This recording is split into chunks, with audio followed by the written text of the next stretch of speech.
wanted somebody to come along and pour some more energy into his website and really bring it back to where it was originally. So now I'm responsible on the site for all of the content, and I tell everyone I just have the best job in the world, because I go around and I do video content, I do presenting, write news stories, capture all the businesses and all the campaigns as well.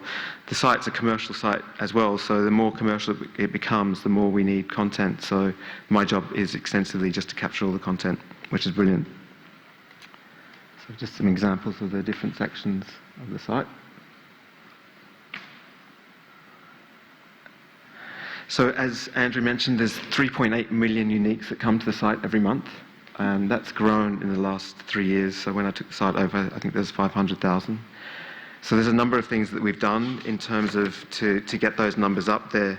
There's a lot of work around search engine optimization and optimizing photos, and sometimes the techie guys in the online team talk to me about these terms and I sort of glaze over, but I have a good understanding that online analyst's job is to actually look at your website to make it optimized in terms of being able to be searched, and also simple things like not having the photos with huge pixels that when somebody logs on to the site takes 3 hours to download one photo. So we did a lot of work. We had an online analyst that worked with us for a whole year, and her job was just basically to look at content. Our site is really highly searched in terms of Google, and that brings the majority of traffic for us, and people are all coming there, not necessarily for Jamie, but for recipe content. It's the second most UK viewed food website. So we sit behind BBC Good Food. BBC Good Food has around, I think, 10,000 recipes. So they have all the recipes from all the various shows that are on the BBC.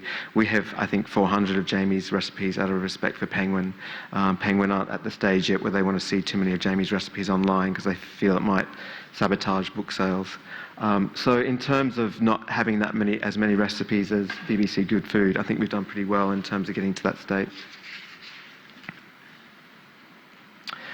So Andrew mentioned before as well that we have now localized versions of Jamie's website. So out of respect for people in other countries, obviously, that in measurements, so in the States it's imperial, and in Australia in terms of seasonality and recipes, we now have localized versions of the site with website editors in country that actually manage that content. And in Australia, we've just employed a girl called Kate Gibbs, who happens to be Margaret Fulton's granddaughter. I just found out the other day. So it was amazing. She didn't even mention that in her interview online when we were phoning her, or on her CV. She just happened to say. So Kate's job is, she works out of Sydney. Kate's job is to post up content that's